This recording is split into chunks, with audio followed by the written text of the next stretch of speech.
life is a battle. At sa katunayan nga po, what is happening with us today in the present world, even our spiritual battle has physical and emotional and sometimes psychological implication.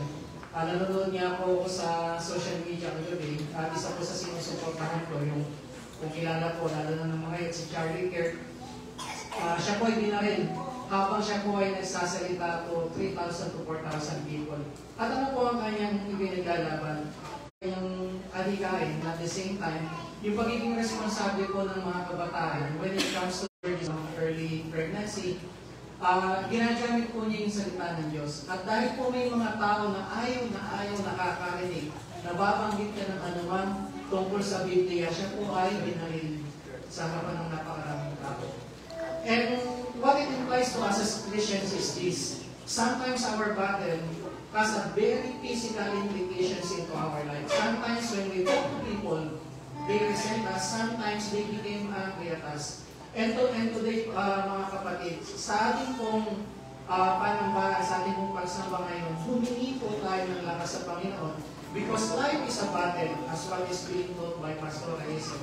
And every day, we are being faced into different battles into our lives. And we cannot do it on our own. We need the strength of our Lord Jesus Christ. We need the blood of Jesus to protect us. Even into our praise and worship, into our devotional, into our Bible reading, we still need the protection of our Lord Jesus Christ. Sapagkat ang away ko ay nagmamadali na para tayo ay kalugin. Tayo po ay tumayo at manalangin.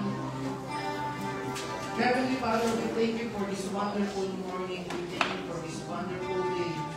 And we continue to praise and lift up your name, O Lord, into our lives. Salamat, Panginoon, sapagkat tinawag mo kami sa araw nito para magsama-sama, manambahan, magpuri, makinig ng inyong salita, at higit sa lahat kung magpalakasan sa isa't isa. Sapagkat alam po namin ang buhay ay puno ng pagsubok, puno po ng laban, puno ng battles. Help us, Lord, to overcome the battles into our lives. Give us the strength, O Lord, to continue, to endure, until the day that you will come to redeem us, O Lord, that you will come to invite us into your kingdom. Salamat, Panginoon, at ang dalangin po namin sa umaga po nito, kayo po ang maggabay, kayo po ang magpuspos ng banal na Espiritu sa mga taong yung gagamitin, Panginoon. Mula po sa inyong lingkod na magpapahagi ng inyong mensahe. Sa bawat magkaaway, sa bawat tutugtog, para po kami kayo po ay papulihan. Maging sa bawat isa po na nandito sa inyong kalambahan, Panginoon. Ang dalangin din po namin, maging sa mga kapatid namin online, maging sa mga kapatid na ngayon pa lang po ay papunta, ingatan niyo po sila, Panginoon. Proteksyonan niyo po. At higit sa lahat, Panginoon, sa bawat kapatid na may pinagdadaanan po sa araw po na ito, bigyan niyo po sila ng lakas. Sapagkat alam namin, Panginoon, with our own we cannot do anything. Only by the blood of Jesus, only by the power of the name of Jesus, we can overcome, we can succeed. And on this day, Lord, itinataas po namin ang aming kamay, ang aming puso, ang aming espiritu, na kayo lamang, Panginoon, ang aming sasabihin. Only your name will be glorified. Only your name will be sanctified, Lord. And only you, O Lord, will be our God and Savior. In the mighty name of our Lord Jesus Christ. Everybody says, Amen and Amen.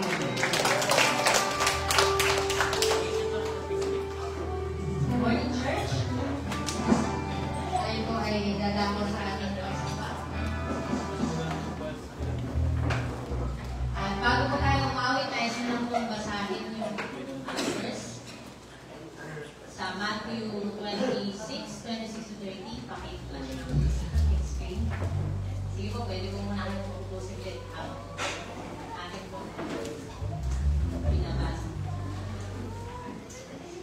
Sabi po dyan, Matthew 26:26-30, when they were eating, Jesus took bread, and when he had given thanks, he broke it and gave it to his disciples, saying, "Take and eat, this is my body." Then he took a cup, and when he had given thanks, he gave it to them, saying, "Drink from it, all of you. This is my blood of the covenant, which is poured out for many for the forgiveness of sins." 29. I tell you, I will not drink from this fruit of the vine from now on until the day when I drink it new with you in my Father's kingdom. And verse 30, sabi mo dyan, when they had sung a hymn, they went out to the Mount of Olives. So, ito po yung devotion din namin kahapon habang bago po kami mag-practice ng worshiping. So, makikita po natin dito, sabi dyan, when they had sung a hymn. So, ito po yung nagpo sa Last Supper. Hindi po ito traditional na Passover lang. Ano po na ginawa ni Jesus at ng kanyang disciples. Ito po yung paghahanda sa panahon ng pagpako sa kanya sa cross. At kung titignan natin yung sitwasyon, sabi dun sa sumunod na slide, ang ating Panginoong Jesus kasama ng kanyang mga alagad nag-worship after Judas' betrayal. Ang ating Panginoong Jesus kasama ng kanyang mga alagad nag-worship hours before Peter's denial. Jesus worshiped hours before his arrest at Gethsemane. And he worshiped the night before his crucifixion. Yung pinunta po nila dito ay Salmo, awit ng papuri sa ating Panginoon. At sa sitwasyon ng ating Panginoong Jesus, hindi madali na magpuri. After mong malaman, after mong maunawaan na ilang oras na lang, ito na yung denial, ilang oras na lang, aarestuhin ka na, ilang oras na lang, ipapako ka na sa krus. So, hindi maganda yung kanyang kalagayan, but still, pinili ng ating Panginoong Jesus na magpuri. Amen? Ano man yung ating kalagayan ngayon, mga kapatid, ano man yung sitwasyon mo ngayon, may I remind everyone that worship is our victory. Amen? Worship is an atmosphere for victory para sa bawat isa sa atin. Tayo po lahat ay tumayo.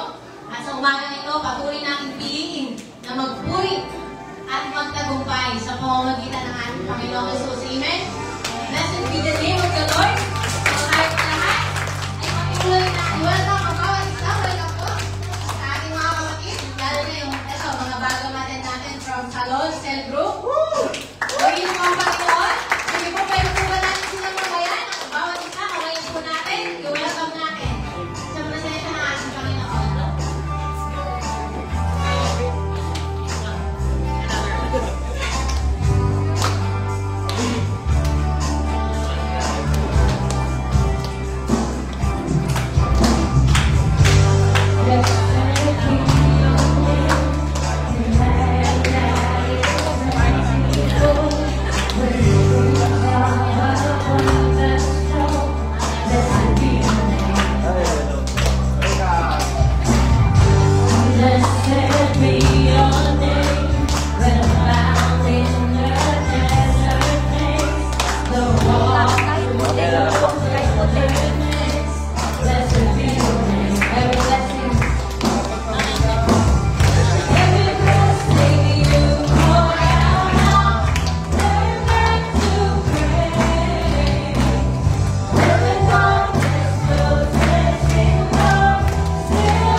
You are worthy of all praises, Lord God. You are worthy, Lord. Hallelujah. Hallelujah. We will continue to give you praise, Lord. We will continue lifting up your name, O God. The God who is the beginning and the end. We worship you. And the God who is great and mighty forever, we worship you.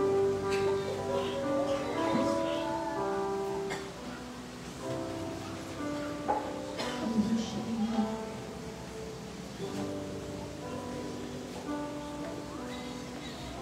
Sa iyo na pinakamataas na papuri, pagsamba sa kakilap ko. Karapat-dapat ang pangalan ng Diyos.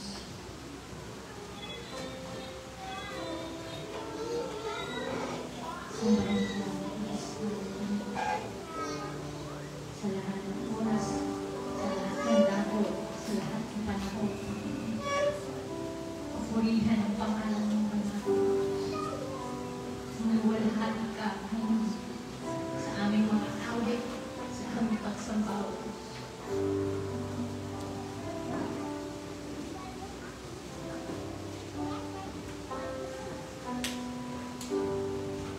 You are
worship you.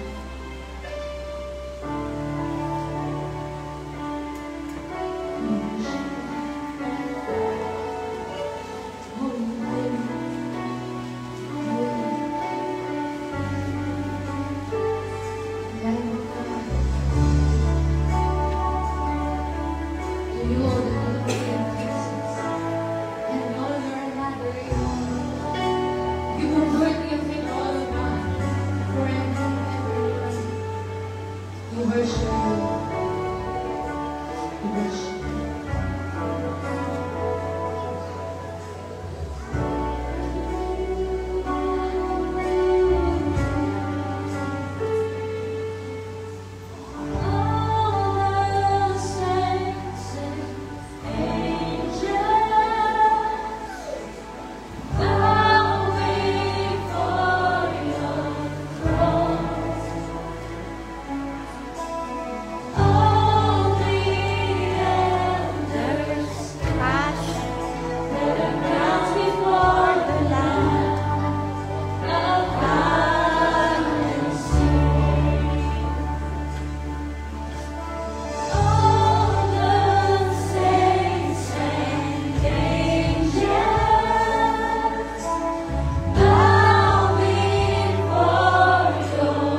ibinabalik namin sa iyo, ibinibigay namin sa iyo. Ibinibigay namin sa iyo ang pinakamataas na pagsamba. Papuri at pasasalamat sa tanging pangalan mo lamang, Panginoon Jesus. Amen.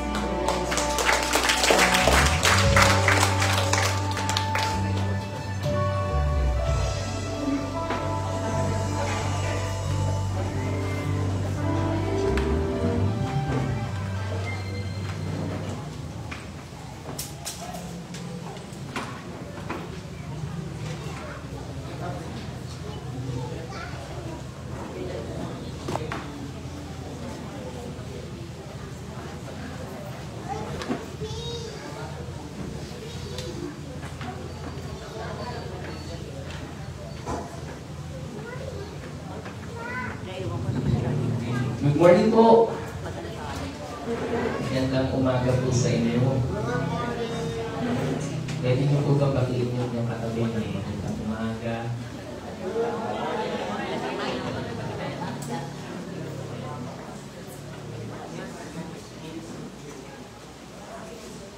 Yun po, nagpapatuloy po tayo sa ating serye na Financial Breakthrough.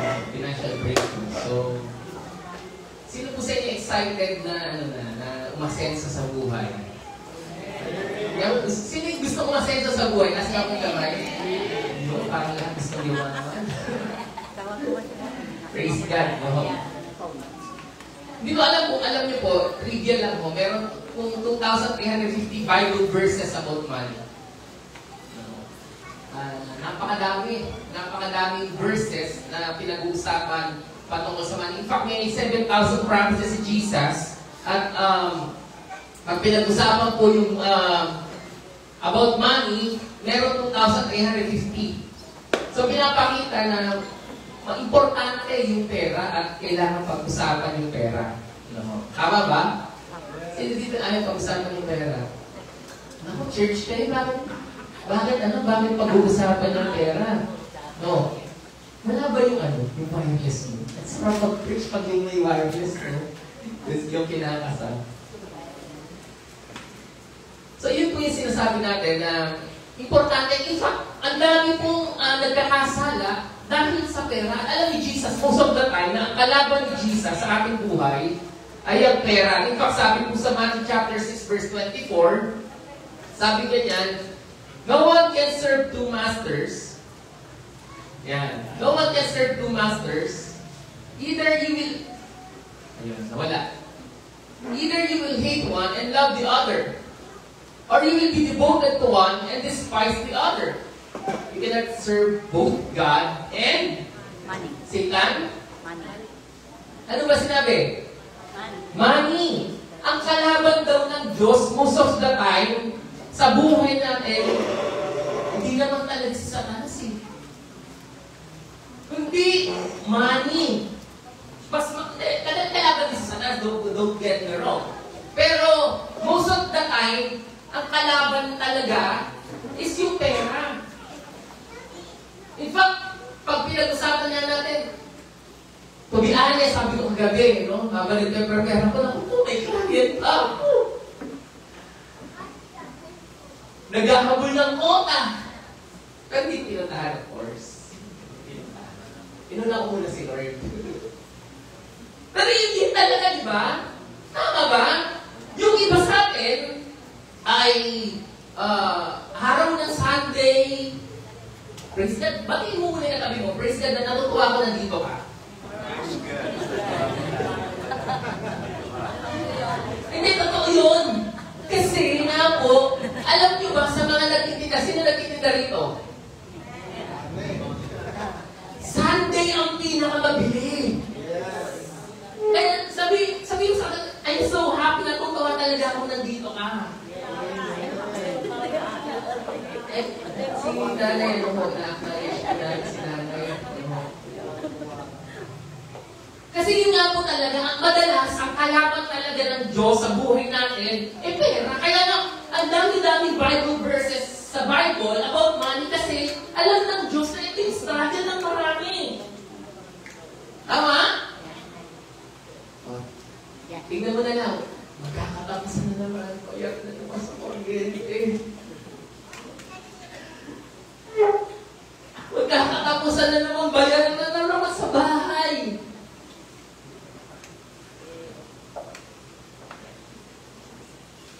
Oh, hindi kami, sasabihin ni nanay, hindi kami nagbabayad ng bahay. Yan! Di ba di mga rich? And then they will pero may kuryente pa rin.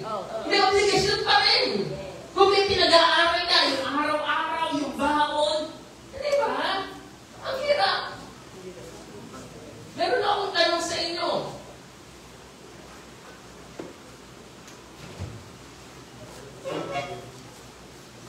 Kalooban ho ba ng Diyos na umasenso tayo? Amen. Amen. Ayaw. Baka iniisip nyo, naku, pastor, pag mas mahirap ka, mas spiritual. Meron ba ganyan mag-isip? Baka iniisip nyo, masama yung pera. Di ba mayroong verse daw? Money is the root of all evil. Tama ba yun? Tama po ba yun? The money is the root of all evil. Tama, mali? Mali. For the love of money. Hindi po money, hindi masama ang pera, ha? Pagka ang tingin mo sa pera, masama, ayaw mo ng pera, bigay mo na lang mo sa akin. Biro lang. Pinapasaya ko lang po kayo. Wala akong mali sa pera. Yung pera is neutral, pero yan nga ang sinasabi natin, ang pera ang pag-ibig sa pera, ang ugat ng lahat ng uri ng kasamaan. Pero hindi natin sinasabi na hindi kalooban ng Diyos na umasensot po tayo. In fact, kalooban po ng Diyos na yumaman ka. Sabi mo sa katabi mo, kalooban ng Diyos yumaman ka. O sabihin natin, basta talaga bang yayaman ako pag mamaya pag-uusapan natin. Kalooban po ng Diyos na umasenso tayo. Hindi ba po tayo maging mga kontraktor? Hindi ba po tayo magkaroon ng 40 luxury vehicle? Alam niyo, habang pinapakita po yung mga sasakyan, binibilang ko, sabi ko, praise God. Yung GMC Yuko, nakapag-drive na ako. Yung GMC Denali, nakapag-drive na ako. Yung Escalade, Porsche, BMW Sports, yung nasa Qatar ko, pambihira, praise God na-experience ko yung mga yun. Nag-drive lang, ha? Hindi ako nagkaroon, ha? Nakapag-drive lang. Pero yung Tundra, kasi pag nawawala sa akin, pwede ka mag-drive. Pero nare-rent ko Tundra. Yun yung sinakyan namin nung pumunta doon invited si Miriam. Kimbaw, invite na namin sa church si Miriam. Tinur namin, nag-sandjun kami. Ang sinakyan ko, Toyota Tundra, sa nakakita po, na driver nila. So, hindi masama. Tama ba? Hindi masama. Kalooban ng Diyos na tayo po ay umasenso, pero ang tanong, bakit maraming tao pero hindi maasenso? Bakit marami sa atin, even Kristiyano na, hindi po nakakaranas na sinasabi natin, siksik, liglig, at umawal yung John 10:10. Ano sabi? Hindi sa ulado? John 10:10.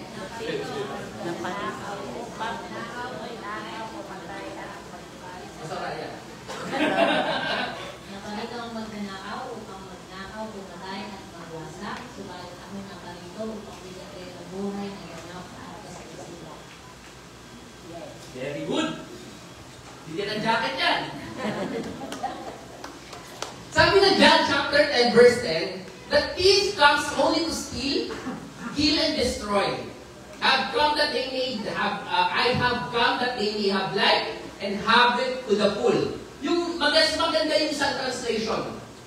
Sabi ganyan ng NLT, New Living Translation, that the purpose is to steal and destroy. My purpose is to give them a rich and satisfying life. Ang gusto daw ng Diyos, umasenso tayo.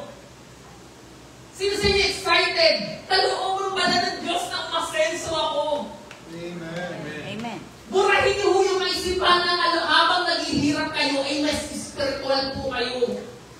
Baka meron kanyang kaisipan sa inyo, ako meron akong kilalang ganyan.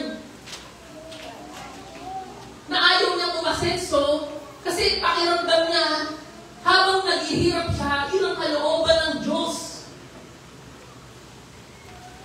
Sabi niya, natatawa nga ako na, sabi niya sa akin, tingnan mo si Lazaro ha, mahirap si Lazaro. Yun ang nilalulugdan ng Diyos, si Lazaro kaysa sa mayaman. Tapos ang sabi niya, mas mahirap ka sa mayaman, ang pumasok sa kaharian ng langit, mas mabuti pa yung yung camel ang pumasok sa butas ng karayong. Naku po! Mali po yun. Mali po yun. Kalooban po ng Diyos na umasenso tayo.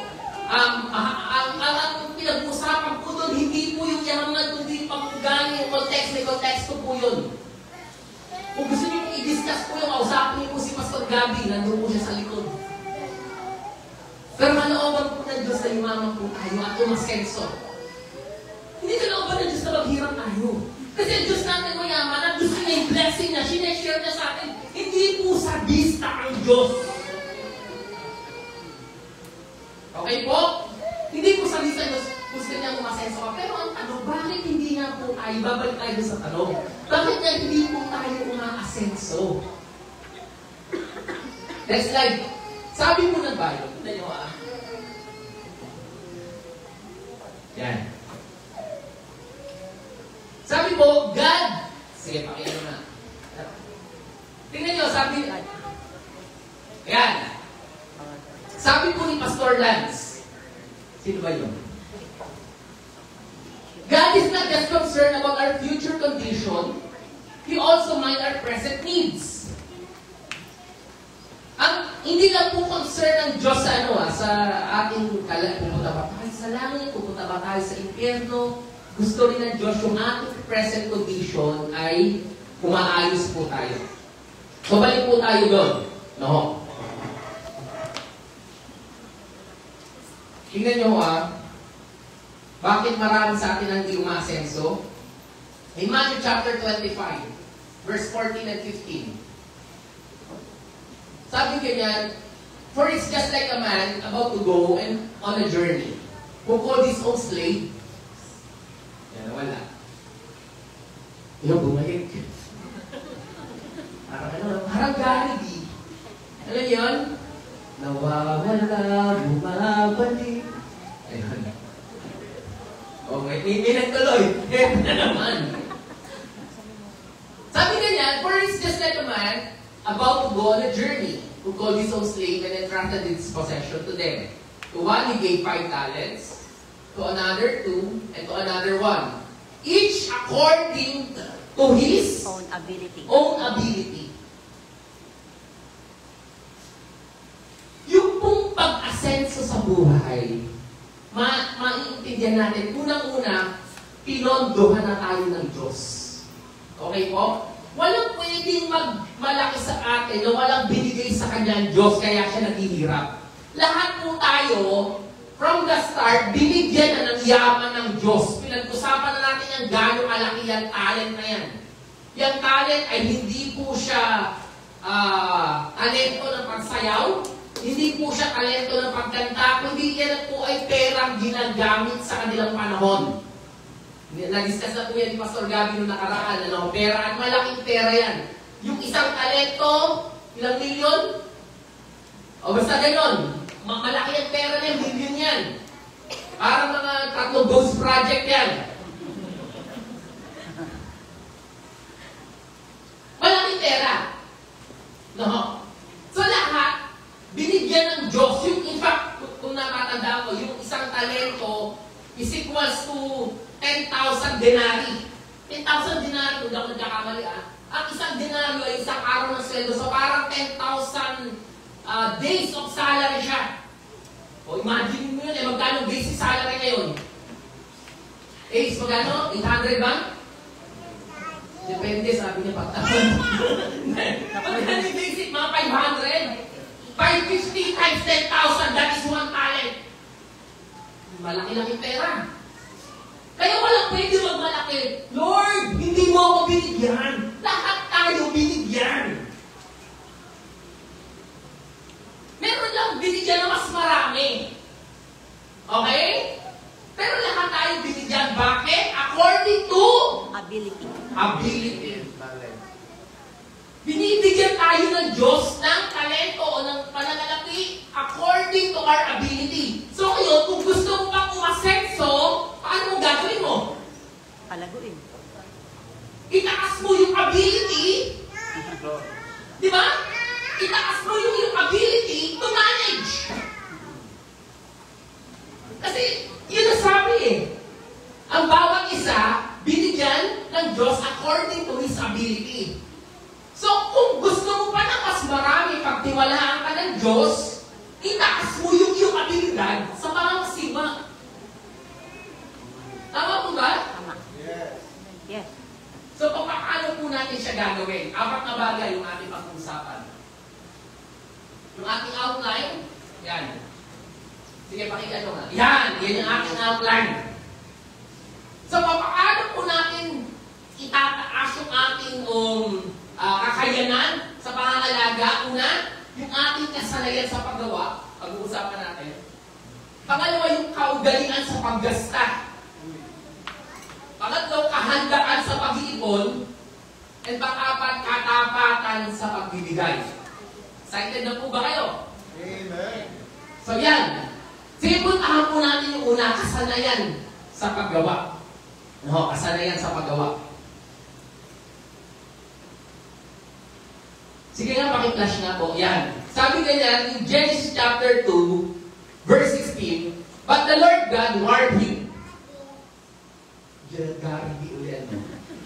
Yan. But the Lord God warned him. You may freely eat the fruit of every tree in the garden. Pause muna tayo. Pause muna tayo. Alam niyo po ba na bago likhain at pagkatapos likhain ng Diyos ang sanlibutan, lahat ng bagay libre. Lahat ng bagay libre. Yes. Lahat ng pangangailangan mo, libre. Eat all your way. Eat all you can. At may buffet. Kung anong gusto kainin, pwede. Makakain ng libre. Tax-free, unlimited, wala kang babayaran, lahat pwede. Maliwanag po? Parang hindi kayo, masaya ba kayo pagkagano'n? Kaya. Parang nainggit kayo ng sana, oo. Di totoo lang mo, before, after the creation, lahat libre. Next slide. After the fall. But the Lord warned him. Ayan, next slide. Ito yung next slide, after the fall. Nung magkasala na yung tao, nagkasala na. Alam niyo yung istorya, di ba? Ilan na nakakaalam. Di ba po bumagsak si Eva at Adan? Ama? After the fall, pinagalitan sila ng Lord. At sinumpa ang babae, sabi niya, yung panganganak. Sabi, maghihirap ka sa panganganak mo, kaya naghihirapan yung mga babae niya panganganak ka. Kung walang pagkakasala, iri lang yan, parang umutot lang. Nakaanak ka na. Hindi totoo yun. Kasi yun ang sabi, maghihirapan ka sa panganganak. O, ang hirap siguro na habang tumatakbo, ay, may anak na pala ako. Kasi walang hirap eh. O bakit po nagkakaroon ng earthquake? Alam niyo ba bakit? Nagtanong sa akin yan. Kasi sabi niya, kung talaga may Diyos, bakit may earthquake? Sabi ko, basahin ni Bible. In Genesis, sinumpa ang lupa. Kaya nagkaroon ng mga earthquake, hindi nagkaroon ng mga disaster kasi sinumpa ang tuners ang land. At ang maging ang tao, ang sabi sa tao, sabi ganyan, by the sweat of your brow, you will eat your food. Pagpapaguran mo, pagpapawisan mo yung kinakain mo, pagtatrabahuhan mo yung kinakain mo. After the fall, nung magkasala na yun, kaya nga ang sabi ng Biblia, huwag pakainin ng tamad. Alam niyo ba yun? Nasa New Testament yun. yung pakainin yung tamad. Bakit? Ang gusto ng Diyos, pagpapagura natin yung kakainin natin. Pagtatrabahuhan natin. Wala, hindi ito babagsak na lang. Kilala niyo si Mang Tamad? Iwan talay. Kilala niyo yun? Parang yung mga bata, kilala niyo pa ba si Mang Tamad? Parang hindi niyo nakilala, no? Si Mang Tamad, ano siya? Merong bayabas. Wala na nga niya kang bayabas ngayon. Bihira na lang eh. Pipitasin na lang, nagugutom siya ha. Pipitasin na lang. Sa katamaran niya, hindi niya pa mapitas, iniintay niya bumagsak. Langanga na lang siya, tapos nakakapagod yung nakanganga. Mahina rin. Si Mang Tamad, di lang tamad, mapurol din. Basta, tingnan niyo ha. Sa katamaran. Pero ano sabi ng Diyos? Before the fall, provision. After the fall, partnership. Sabi niya, next slide. But remember the Lord your God, for it is He who gives you the ability to produce wealth. Kahit na may curse ng tao, kahit na sinabihan niya magtrabaho, hindi niya pa rin pinabayaan ng tao. Binigyan niya pa rin ang kakayanan na magtrabaho. Amen. Naintindihan po natin, hindi niya pa rin pinabayaan ng tao na kahit na nagkasala na to, hindi niya sinabi, bahala ka sa buhay mo. Magtrabaho ka, papagura mo, hindi ganun. Oo, pagkatrabaho mo, and yet, doon pa rin ang biyaya ng Diyos. Yes, amen. Sabi niya, it is He who gives you the ability to produce wealth. Bawat isa po sa atin, binigyan ng kakayanan ng Diyos magtrabaho, binigyan ng kaisipan ng Diyos paano magne-negosyo, binigyan ng abilidad ng Diyos na umasenso. According to the DNA, nandiyan ba yun? Hindi na ako sumusunod sa slide ko. Salamat bro ha. Paki-flash mo nga yan yung DNA na yan. Hindi na. Sabi ni Rick Warren, alam niyo nabasa niyo yung book niya na Purpose Driven Life? Sabi ni Rick Warren, doon sa kanyang aklat, kung gaano tayo ka-unique. Gary. Sabi niya Ella, sabi ni Rick Warren, we don't realize how truly unique each of us. DNA molecules can unite an infinite number of ways. The number is 10 to the 2 million ba yan? 2 billion. 2 billion 400 million power. Grabe no. That number is like that you ever find somebody just like you. Sabi, imposible na makakita ka ng kamukha mo. Kahawin mo, kahit magkapatid, magkaiba yung pagsilukan sa DNA. That numbers, if you were to write that number with each zero being 1 inch daw, yung bawat zero isusulat mo, you need a strip of paper 37,000 miles. Ano pa naman yan? Miles ha? Ganun ka-unique yung bawat isa sa atin. Kaya hindi pwedeng ikumpara.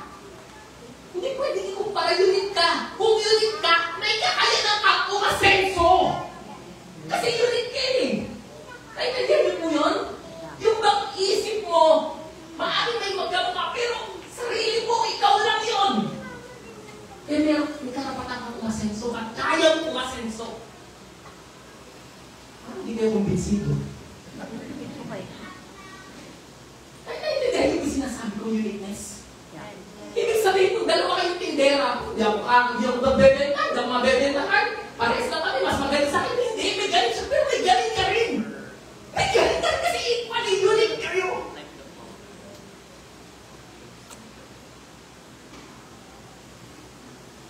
Pwede yung umasenso. Kaya nga, kailangan mo na talaga sumunod sa Diyos, magtrabaho ka. Problema sa atin, maraming John. Alam mo si John? John Tama? Di? Puluntong. John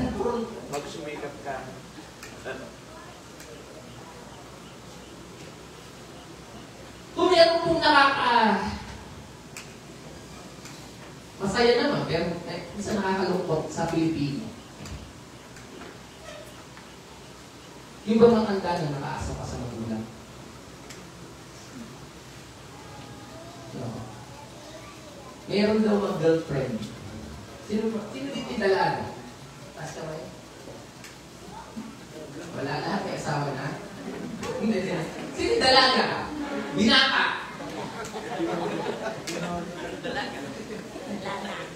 Dalaga. Sinala yan, dalaga. Meron daw mag-girlfriend, boyfriend. No? Nag-uusap sila. Sabi ng babae sa lalaki, Han, pakasal na tayo. Sabi ng lalaki, Han, saan naman tayo titira pag nagpakasal na tayo?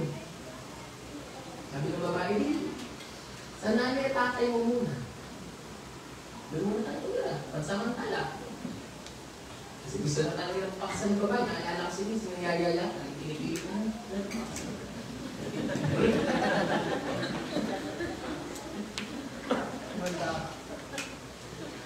Nangyayaya ng pakasal. Sabi ng lalaki, di pwede. Sabi ng babae, bakit? Magagalit pa sila pag doon muna tayo tumira? Hindi. So bakit nga? Kasi nanay tatay ko nakikitira lang sa lolo-lolo ko. Imagine mo, mag-aasawa niya ang pulaki ka pa rin. Hindi ko ba sa sarili pa?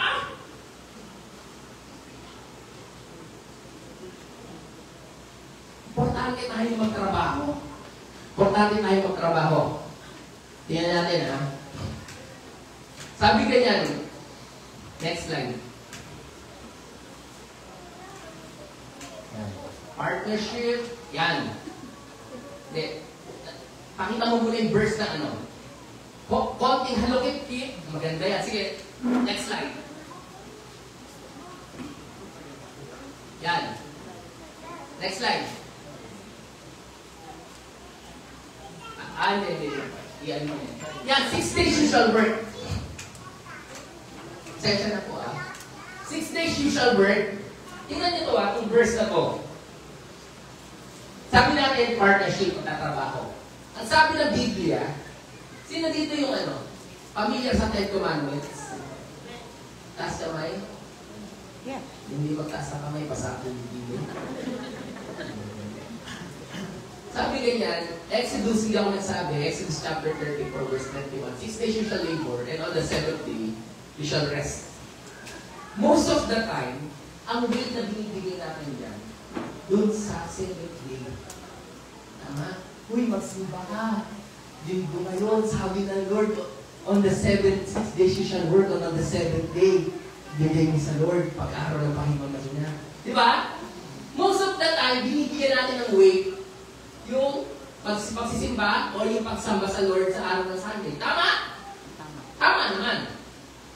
Pero kung paano natin binibigyan ng weight, yung ika-7th day ay ibigay sa Diyos, bigyan din natin ng weight yung first paragraph. Ano yun? 6 days you shall work. Kung paano inutos ng Diyos na sa ika-7 araw ay magpahinga ka at sumamba ka, ganon din naman inuutosan tayo ng Diyos na 6 na araw tayo magtatrabaho. Naintindihan natin? Utos to ng Diyos na magtrabaho tayo. Binibigyan na tayo ng ability, ng resources, kasi gusto niya umunlad ka. Gusto ng Diyos umasenso ka. Pero hindi ito huhulog sa langit na bigla ka papapalain ng Diyos na yayaman ka nang hindi ka nagtatrabaho.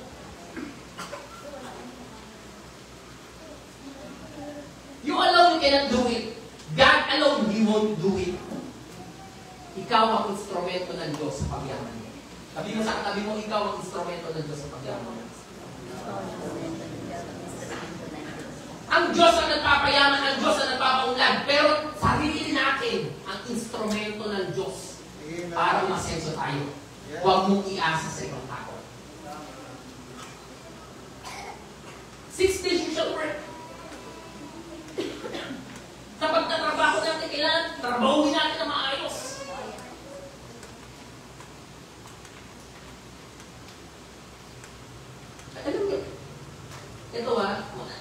Strength naman talaga lang natin itong mga Pilipino. Yung family natin talaga napaka...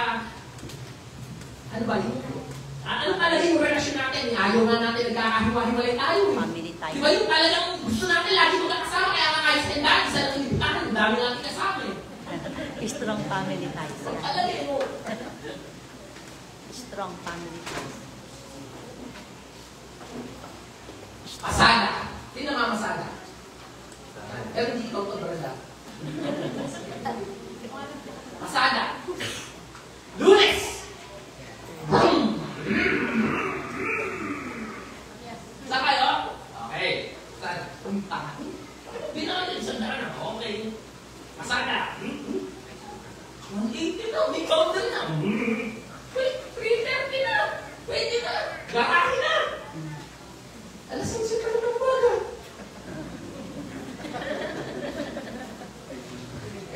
Ano may boundary na eh. Sayang! May oras pa! Wala pa siya. Naintindihan natin? Hindi ikaw ito, brada. Hindi ikaw. Ganun tayo eh.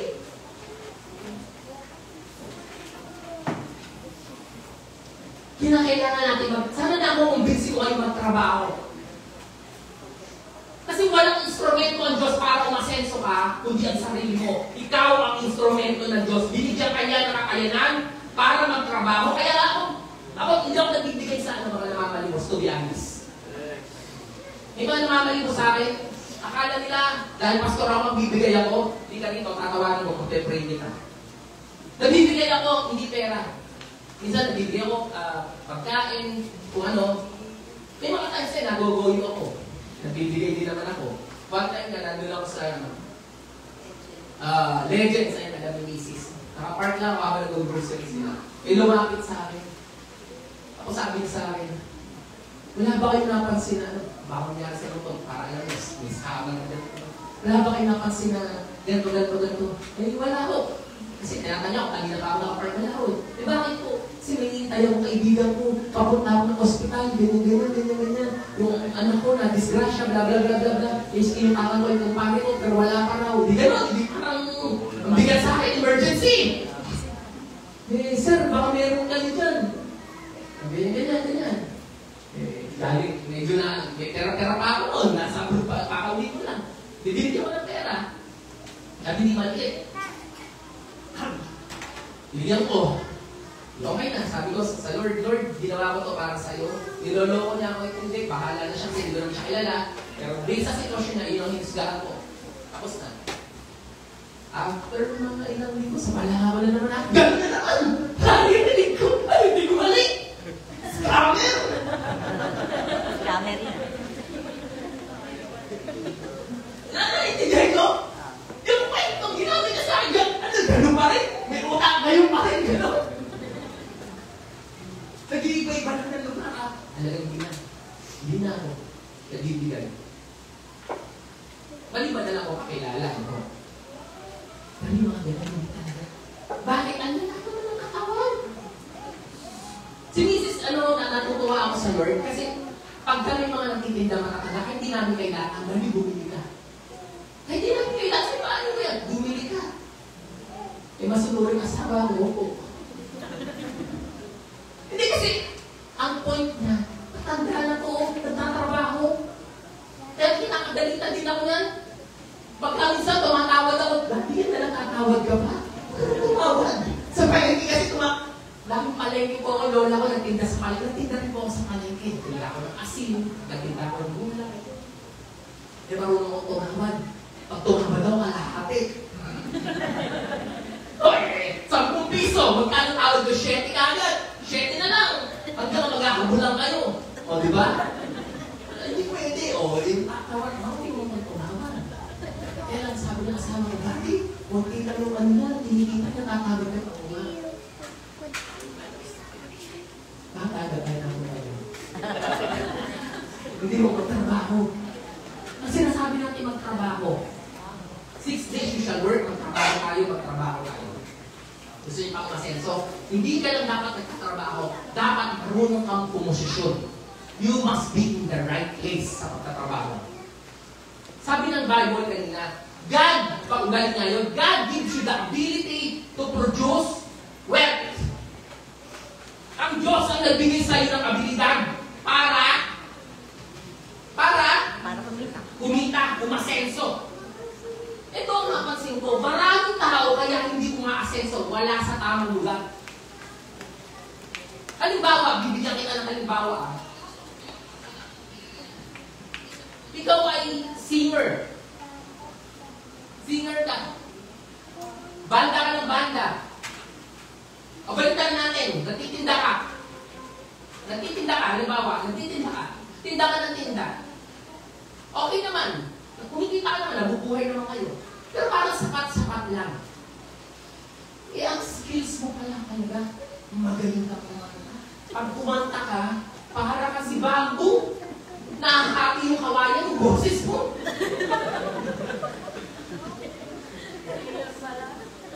Hindi, seriously speaking, kapag ikaw pala nagbanda, sisikat kang artista. Naintindihan nyo? Hindi. Kasi hindi lang naman isang talento natin eh. Hindi, naintindihan yun. Kung baga may ginagawa ka, may baka pang kayang gawin, baka yung ginagawa mo, yes, nagagawa mo, pero may mas kakayanan ka. Remember, God gives you the ability to produce wealth. Hanapin mo, saan ba yung talagang kakayanan ko? Kasi dumaasenso. Naintindihan niyo po ako? Pag ikaw nag-empleyado ka, okay, sumasapat naman, pero para sapat-sapat lang, baka ang gusto na Diyos magaling ka negosyante, hindi mag-negosyo ka.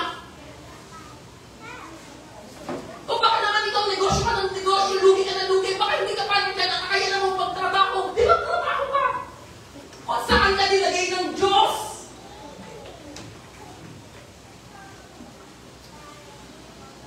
Sana po nakaintindihan niyo ako.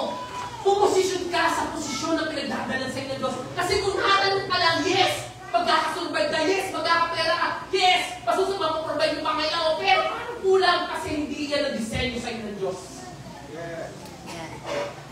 Hanapin mo. Ano ba? Kasi marami sa atin hindi nagtatanong sa Lord.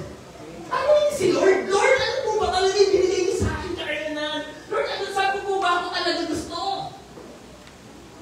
May nagtanong na ba sa akin kay Lord? Arya lang ng Arya? Ay, tindihan niyo po.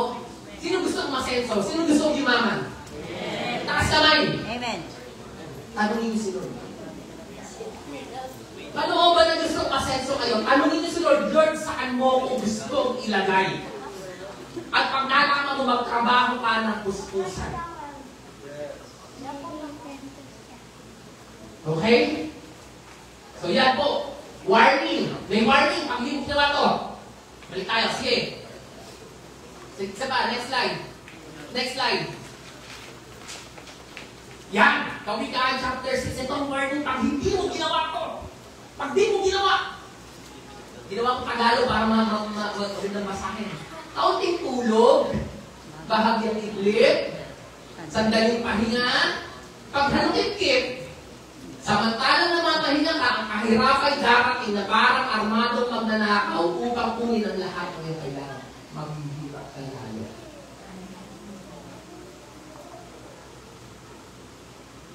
Maghihirap ka lalo. Bakit? Disenyo sa'yo ng Diyos ang trabaho. Magtrabaho ka at hanapin ang posisyon sa'yo ng Diyos. Amen? Pangalawa, yung kahandaan sa pag-iipon. Yan. Kaugalian sa paggasta pala. Kaugalian sa paggasta. Okay. Meron pong 4 na prinsipyo patungkol po sa paggasta. Yan. May 4 na prinsipyo patungkol sa paggasta. Una, yung pong tinatawag na materialism. Alam niyo po yung materialism?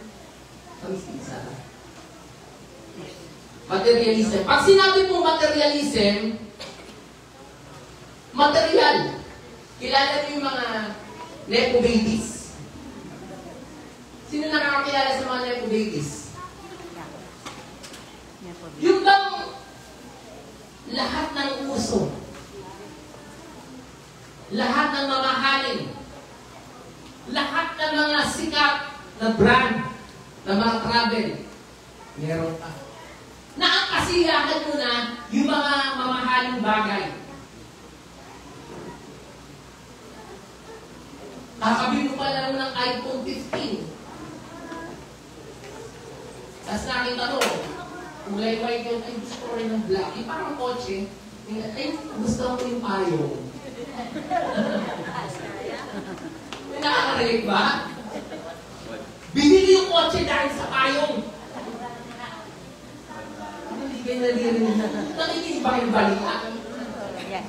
Parang ilan lang nakaka-relate sa akin yung mga diskaya. May 40 luxury vehicle. Yung isa binili kasi nagustuhan payong. Hindi biro na. Talaga yung 40 million. Binili niya yung sasakyan ng 40 million, hindi dahil sa sasakyan, dahil sa payong. O ganun. Yan yung materialism. Lahat ng gusto, lahat ng gusto. Yung pangalawa, asceticism. Ano naman yung asceticism? Ang asceticism, yan yung sobrang pagtitipid. Kilala niyo po si Henry Green? Kilala niyo yan? Si Henry Green, basahin ko November 21 to 1834.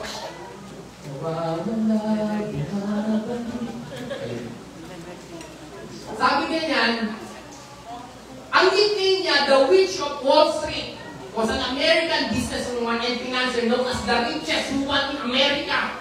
Imagine mo, richest woman yan ha. Sabi niya yan, during the Gilded Age, she was named by the Guinness Book of World Records the greatest miser. Bakit? Despite her wealth, she was renowned cheapskate, refusing to buy expensive clothes or pay hot water, and wearing a single dress that was only replaced when it was worn out. In fact, pag binasa ni Pati, wala hindi pa yung pagbasa. Once a week lang siya maglaba, sayang daw ang sahod. At nasugakan na siya. Nasugakan, yaman na. Ayaw niyang paggamot. Sayang ang bayad sa ospital. Ang lamig-lamig. Ayaw mag-hot water. Sayang ang bayad sa kuryente. Ganun ka ano yan? Ganun ka tipid. Meron ba sa ating heavy grade? Yung bang talagang lahat na ng pagtitiis. Bakit hindi ko natalis?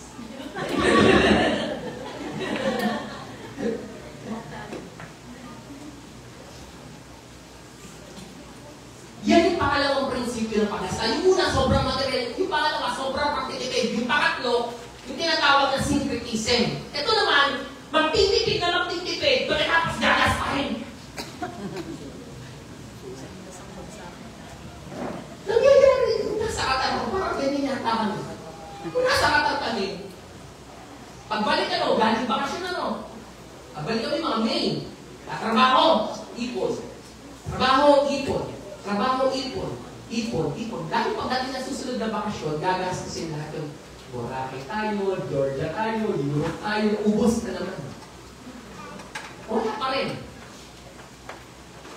Naintindihan natin? Yung bang nag-iipon ka, para gastahin.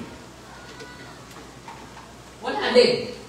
Yung pang-apat, ito yung biblikan. Yung tinuturo ni Pastor Gabi yung nakaraan, tsaka ni Pastor Rudolph. Manager. Basahin na. O yun, basta yun.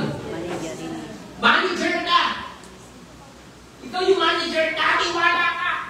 Sabi nga ni Pastor Gabi, katiwala, hindi katiwaldas. Patutunan natin yan. Na yan ang maging kaisipan natin bilang mga katiwala ng Diyos. Na tayo ay katiwala. No? Next slide na po. Sabi nga yan, the earth is the Lord and everything in it. Ang lahat ng ating kayamanan ay sa Diyos.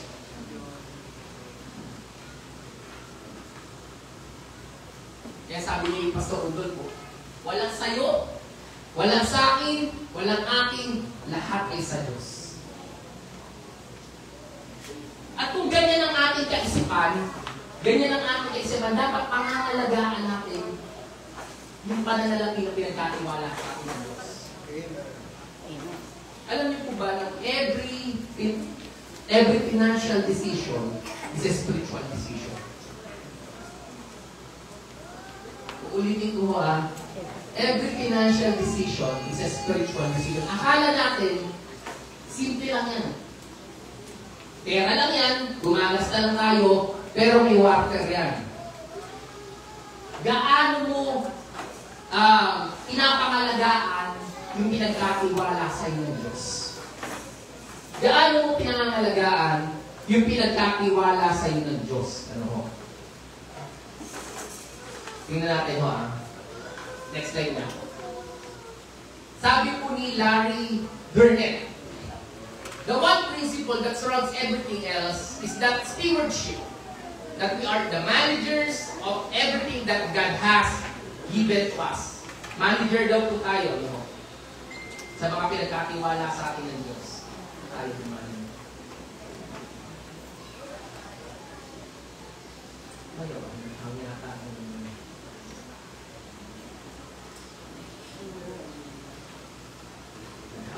Next slide. Ayan. Ganito kasi maraming beses tayo gumasta. Stupid people spend their money as fast as they get it. Kapag maraming tao, once na magkapera, ang iniisip na kagad, gastos. Paano sila gagasta? Paano nila uubusin yung pera? Hindi daw po dapat ganyan ang ating kaisipan. Ano ho? Ang totoo, dapat, ang iniisip po natin, kapag tayo, ay tayo bilang mga managers na pinagkatiwala sa iyo ng Diyos. Bago ka gumasta, bago ka mag-level up ng buhay mo, ng standard mo, dapat itaas mo muna yung income mo. Ayan, natutunan ko kay Brother Ace na nagkukuntuhan kami. Next nga po, may Bible version. Next slide. Nakatawan natin yan. Next slide na po. Yan. Enjoy what you have rather than deciding what you don't have. Just dreaming about things meaningless like chasing the wind. Enjoy what you have. Matuto tayo makontento. Unang prinsipyo na dapat natin maintindihan sa kaugali natin sa paggasta. Matuto na tayo makontento kung ano meron tayo.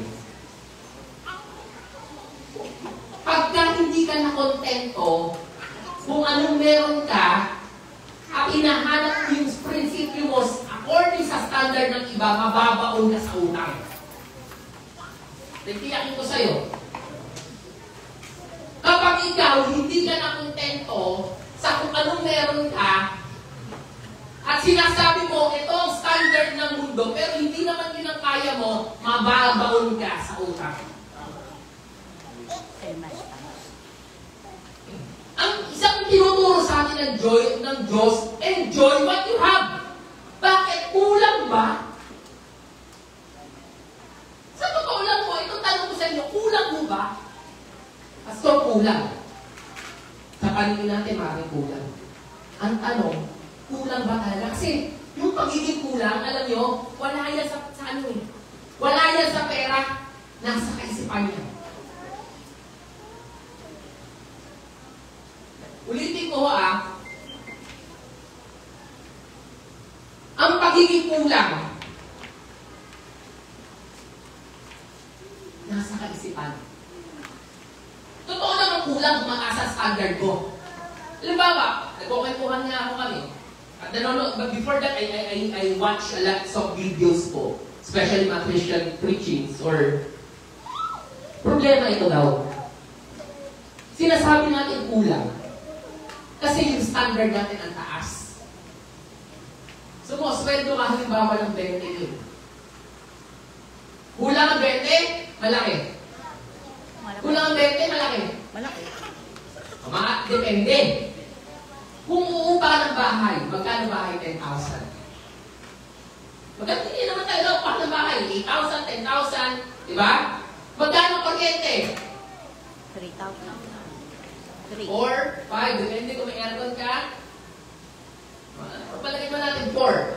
May May tubig ka. Magkano tubig? 500? Magkano na? 1,000. 10,000? Yung sa bahay? 14.5. Po, ang galing talaga ni Pastor Gabi. 14,500. Eh, nagtatrabaho ka pa, mamamasahin ka.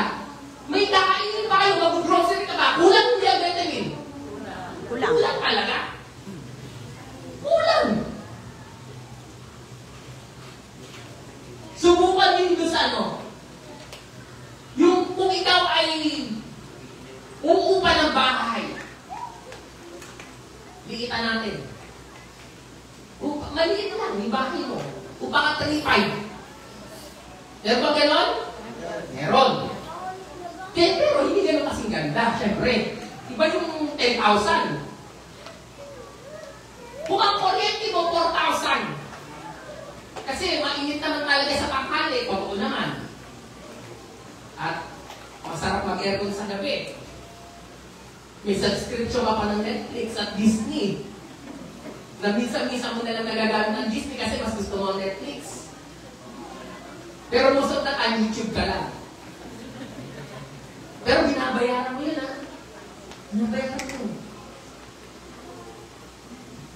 Imagine mo, uupa ka na mas ano, itiparin mo. Ang kuryente mo magiging, halimbawa, okay lang po ba kayo? Nag-enjoy ba kayo? Kunyari ang kuryente mo, gagawin mo lang, itiparin mo, iyan mo lang, sa ganito lang tayo, ito lang ang oras, hindi kung anong oras yung gusto gumising, naka-aircon kayo. Minsan kung gumising, alas 10 ng umaga, yung alas 10 ng umaga, aircon. O ganito oras lang tayo ng aircon, ang ganito oras. Hindi nyo makakatipid. Makakatipid. Halipin ko. Palagay ko may maiipon. Ang problema, kulang kasi yung standard, hindi nag-a-apply. Enjoy what you have. Hindi mo na-enjoy. Kung ano meron ka kasi hinahanap mo, ano yung wala ka? Kaya miserable ang buhay natin. Pero alam nyo nga, mahirap talaga. Pero ito, matutunan sana natin to. Ma-enjoy mo kung anong meron ka. At that moment, at pag nakita ng Diyos na nagpupursigan, at tiyak na ko sa'yo, hindi magsasungan na salita ng Diyos, aasenso ka. Aasenso ka. Hindi ako nagsabi salita ng Diyos, pagtrabaho ka lang, pagpursigahan mo, ngayon ayusin mo yung paggasta mo. Kasi kahit anong ganda ng pasok ng pera, kung hindi naman maayos ang paggasta mo, ubus yan. Nakatandaan yung nanalo ng milyon? Ilang milyon yung 64 million sa loto? Kaya bigay na ilagay dyan. Nakatandaan yun? Nabaltaan nyo ba yun? Parang hindi ano. Ako lang yata nakakabalita sa loto.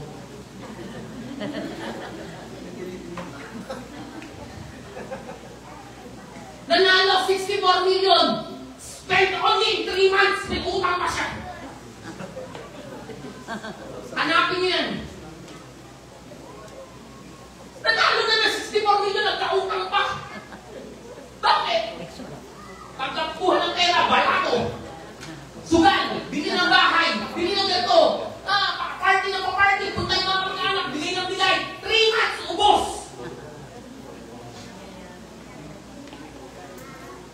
Naintindihan natin, yung paggasta ba? Kahit anong laki ng income mo, pagka hindi mo sinilot yung paggasta mo, may link yan. Aagos yan. Next verse. Sabi ganyan ng Bible, next verse. Don't build your house and establish hope until your fields are ready. Don't build your house. Huwag ka muna magtaas ng standard of living mo. Kung di mo pa kaya mag-Burger King, mag-KFC, Angel's Burger ka muna.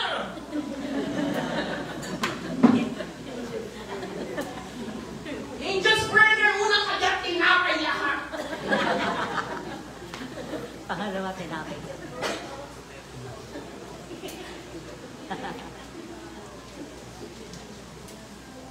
Tinataas na natin standard of living mo. Kumita ng 20 mil, praise God, may 20 mil. Linasubig tayo. Ayoko lang nakahapot ng 20 mil.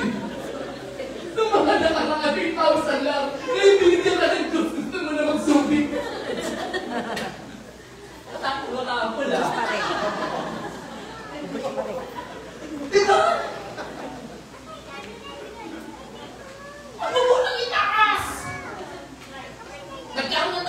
Oh, praise God!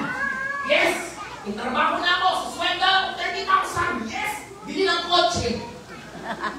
Kaya na sweldo eh. Problema. Yan ang sa namumuli pa mo. Nung wala na, binenta si kotse, malugi. Naintindihan nyo? Don't build your house until your kids are ready. Ensure that you earn everything. Ayusin mo muna yung base mo. Itinibus-apan namin ni Ace. Ayusin mo muna yung base mo.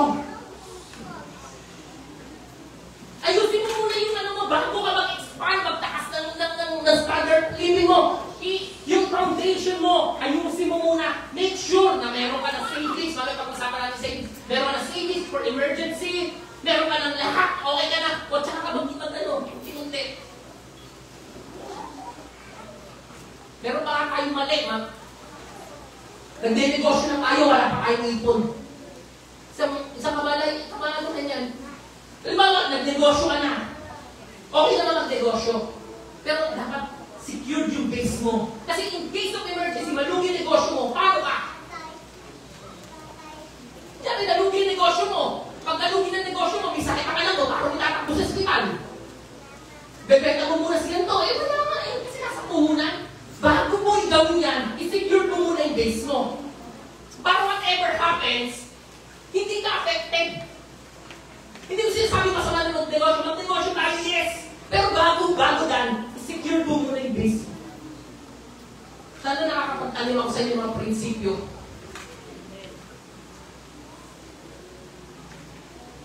Next slide. Plan carefully and you will have plenty.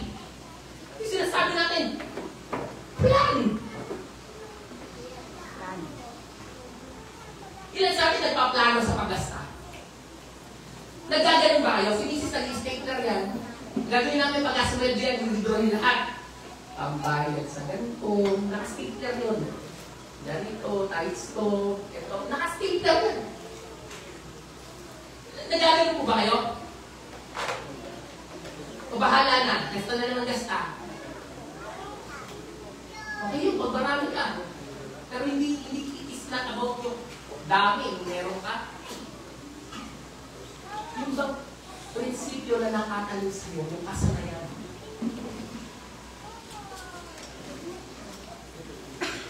Matutunan sana natin, matutunan sana natin. Plan. In spending, dalawang bagay natandaan nyo. In spending. Number one, yung purpose of spending. Bakit mo ba siya bibili? Ang purpose. Ano ninyo? Ay, sale ngayon mo! Ang ganda ng plato! Ang ganda-ganda dati! Bili natin yung plato! Sale yan! Bili natin! Ang ganda-ganda! Bibili si plato! Bakit natin yung kailangan para kung ngayong ano? Bili natin! Ang ganda-ganda! Nakakatuwa kung may mga bisita kayo natin gamitin. Nagkaroon ng bisita, hindi namin paper plate. Diba? Tinago. Anong purpose? Bakit mo binibili? Anong purpose? Pag-isipan mo, baka ang dami mo nang binili ng mura, pero nakatambak sa bahay mo. Diba, Ace? Diba? Anong purpose? Nagdalanan ano yung purpose? Bakit mo binibili isang bagay? Pangalawa, timing. O sige, kailangan mo siya, pero ngayon na ba? Hindi na ba talaga siya kailangan? O makakapag-antay pa siya? Ngayon na ba siya talaga? Ngayon mura. Pwede naman yun. Kaya ka iuwi mo. Sabi maging matalino yung timing na pagbili. Kayo po magbakasya niyan. Gusto ko lang kayo batuhan ng prinsipyo na kung every time nagibili kayo, every time nakiklik nyo si Lazada, si Shopee, si Amazon, TikTok. si TikTok, isama nyo na raw, sabi ni nanay. Bukas sa TikTok ay bumibili na yan. Purpose. Pangalawa, timing. Sa ating paggasta. Pag hindi mo na-control to, maghihirap ka. Maghihirap ka. Kahit anong laki ng income, maghihirap ka. Pangatlo, yung ating ating, next slide. Kahandaan sa pag-iipon. Yung pangatlo, yung aking kahandaan sa pag-iipon. Savings. Savings. Napaka-importante po na magkaroon po tayo ng savings. Ayaw na talaga naman ng savings. Tanong, bakit kailangan natin mag-ipon? Bakit kailangan natin mag-ipon? Tingnan nyo di ba ang Diyos binibigay naman sa atin ang lahat? Bakit kailangan natin mag-ipon? Ang Diyos hindi na uubusan. Bakit kailangan natin mag-ipon? O, ito na lang, si Jesus, feeding of the 5,000. Nabasa niyo na po ba yun? Feeding of the 5,000. Kung meron hindi dapat nagtitipid, si Jesus yun. Tama? Kung meron hindi dapat nagtitipid, bakit? Bakit hindi kailangan magtipid ni Jesus? Una, mula sa wala, kaya niya mag-produce. Kunti lang, 2 tinapay, 2 isda, 5 tinapay, naparami niya. So, walang problema. Mula sa wala, kaya niya gumawa. Kanyang gumawa ng wala. At hindi na uubos ang kanyang makapangyarihan. So, dapat, sige lang, unlimited lang, go lang. Pero bakit siya pa yung nagsabi? Nung nagpakain siya ng 5,000, tipunin mo ang mga natira. Imagine mo. Yung Diyos na makapangyarihan sa lahat, yung Diyos na hindi na uubusan, siya pa yung nagsabing tipunin ang mga natira. Bakit? Kasi tinuturuan tayo ng Diyos ang lahat ng bagay na uubos. Maniwala kayo sa hindi. Ang lakas mo, yung pinagmamalaki mong lakas, mauubos yan. Yung talino mo, napaka-sharp, napakahusay mo, isang araw, pupurol yan. Maniwala kayo sa akin, yung kagwapuhan nga eh. Nagbabago eh. Nag-iikod. Nung high school ako, tawag sa akin, Jericho Rosales. Totoo lang. Noong una-una, Gino Alvarez, naging Jericho Rosales. Alam mo na, naging bayan.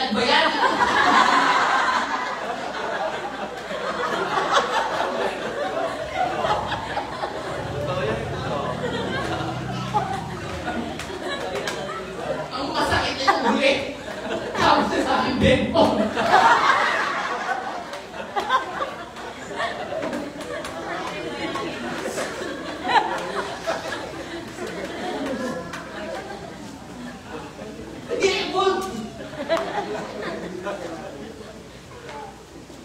Buti na lang, mahal pa rin ako ng asawa. Tama ba?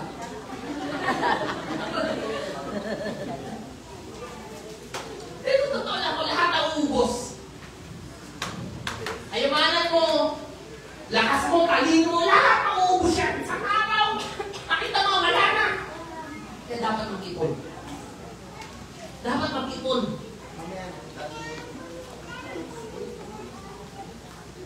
Dapat pinaghahandaan mo yung future mo. Kung may mangyari, halimbawa, meron ba tayong uhubutin? Kasi naubos na natin. In case of emergency, ang hirap siguro ako, minsan naisip ako, in case of emergency, tatakbo ka sa ospital. Kasabi sa'yo ng doktor, bilhin mo to, wala kang pambili. Naintindihan niyo mo yun? O kaya tatakbo ka sa ospital. Di ba ng gasolina sa sasakyan mo?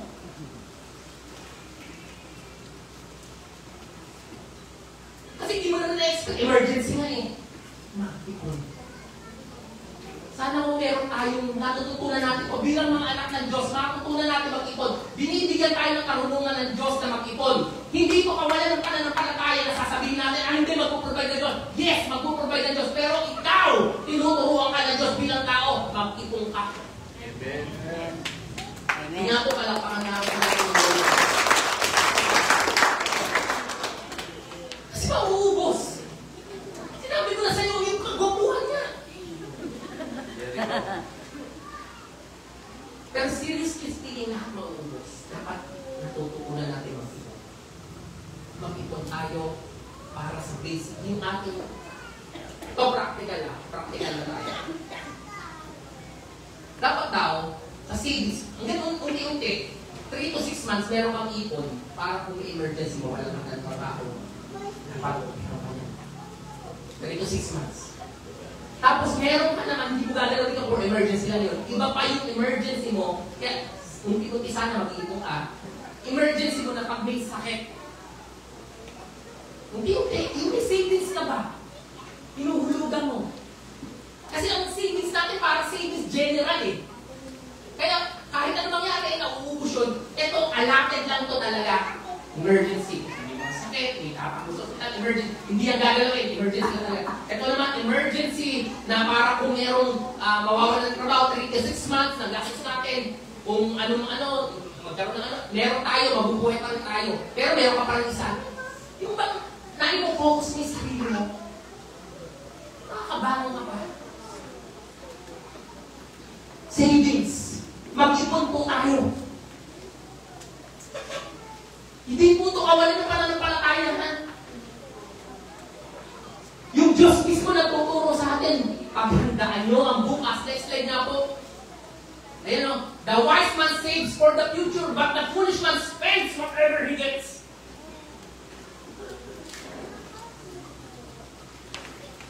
Ano po tayo, matalino ma'am? Talino. Matalino tayo. Ano po tayo, matalino ma'am?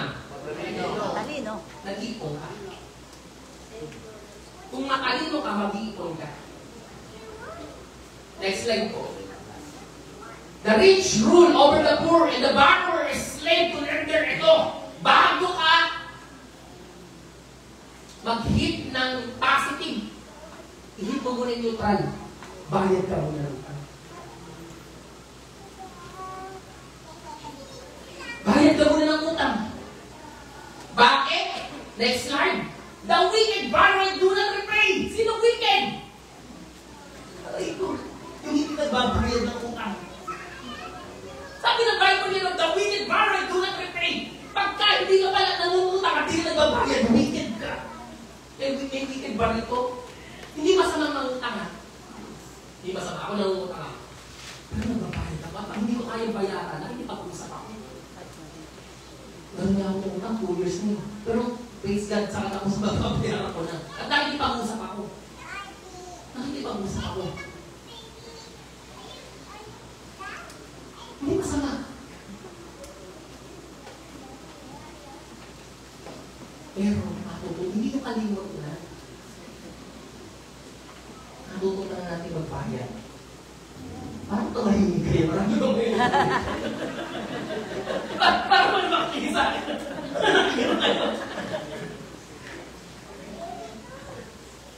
Hindi totoo lang mo. Bago mo i-hit yung neutral, ay bago mag-hit ka ng magpayaman, magbakasyon, mag-enjoy, hit mo muna yung neutral. Bago ka kung negative ka kayo, bago ka mag-positive, neutral muna, bakit muna? Kung di mo kaya magbayad ng bigla, di mo ipag-usap na pwede maghulog-hulugan, at least yung puso mo ba? Masama naman nun ano, nakita mo yung utang sa'yo, ikaw nagtitipid, pero dipit na dipit siya, pinautang mo siya, nakikita mo siya nasa McDo, ikaw na si Angel's Burger. Tapos siya naka-iPhone na mamahalin, ikaw naka-ano ka, Ericsson. Alcatel.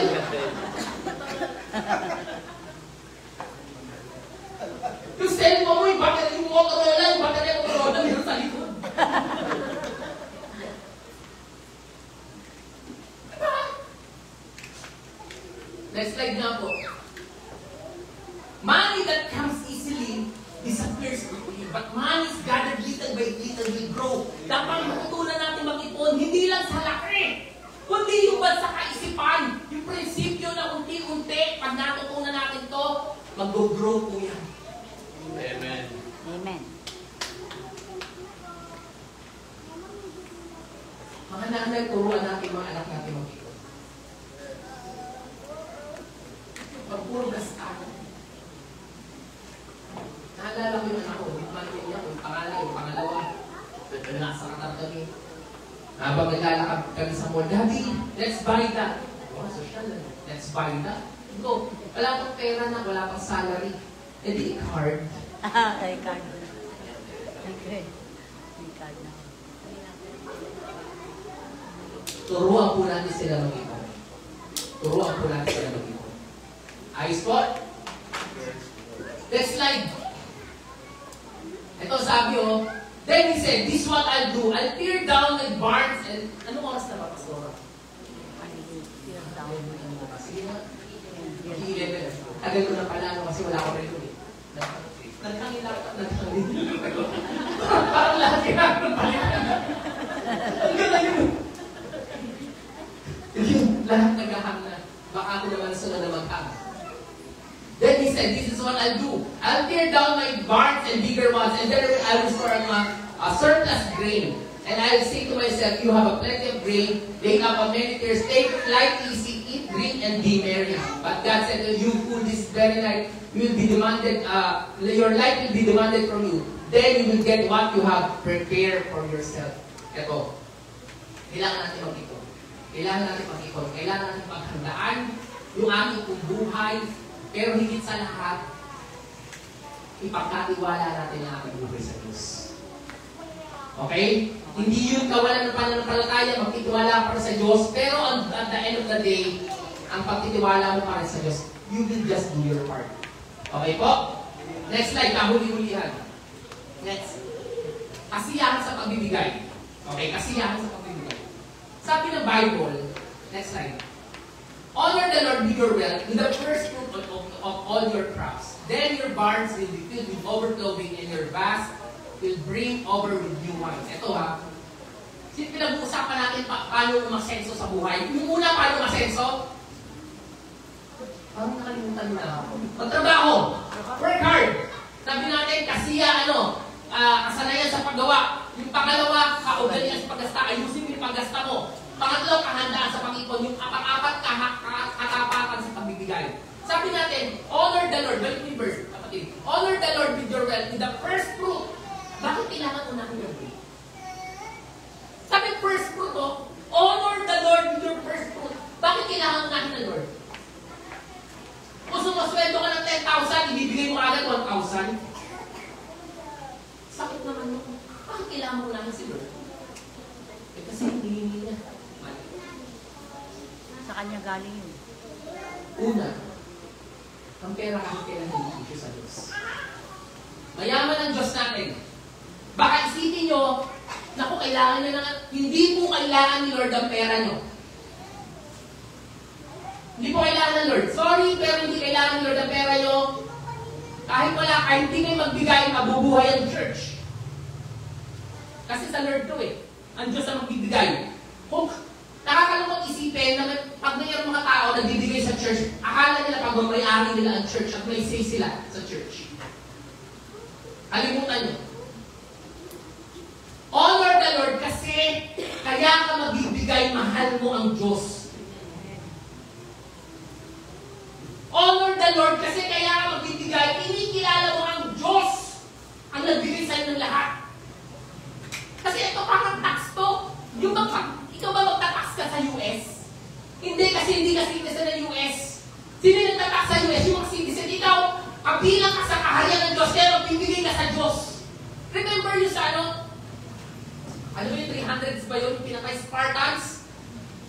Nangihingi ng ng water and basta hinihingi. Hindi siya nagbigay water lang naman kasi ibig sabihin nun, nagpapailalim siya. Yun ang ibig sabihin nun. Pag nagbigay ka nun, yung nagbigay ka ng tax, kinikilala mo siya. That's same with God. Na kapag ka nagbibigay ka, kinikilala mo yung Diyos. Sa kanya nagdulang lahat ng to. At ang sabi natin, ang kalaban ng Diyos madalas sa atin pera. So pag binibigay mo niya sa Diyos, pinapakita mo, Lord, you are more important sa aking pangailangan.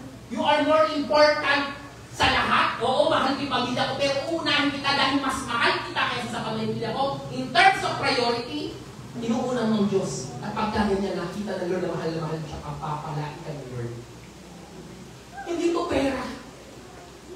Issue ng puso ang pangita po, it is an issue of heart. It is not an issue of money. Sinalin siya ni Pastora Hazel yung nakaraan.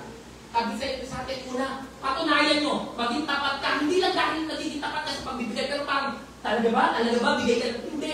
Ibigay mo kasama ang puso mo. Itiyakin ko sa'yo, hindi maramot ang Diyos.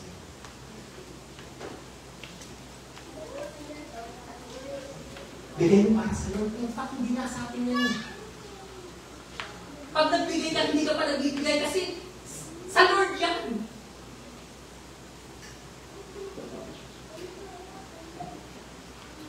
Hindi lang yan. Next slide. Next slide. Laktawan na natin yan. Wala na. May verse sabi ganyan. Ang pagtulong sa mahirap ay parang pagpapautang kay Yahweh. In Proverbs.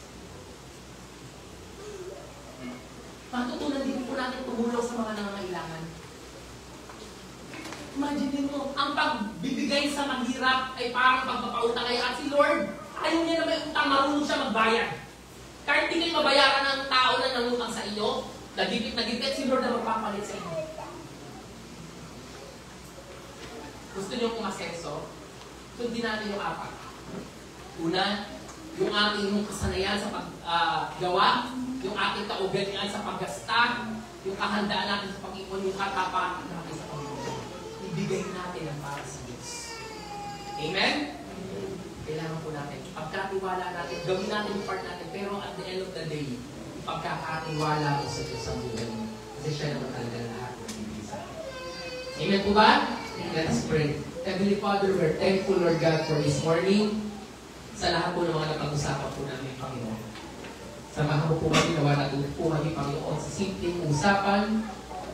At dalangin po, patuloy mo magpalayan ng aming buhay habang sumusunod kami sa iyo, Panginoon. Tulungan mo kami na gawin yung aming bahagi. At alam naman namin, natutuparan mo ang pangako sa amin. Salamat po, ito po aming dalangin sa pangalan ng Ama, ng Anak ng Espiritu Santo. Amen and amen. God bless you po.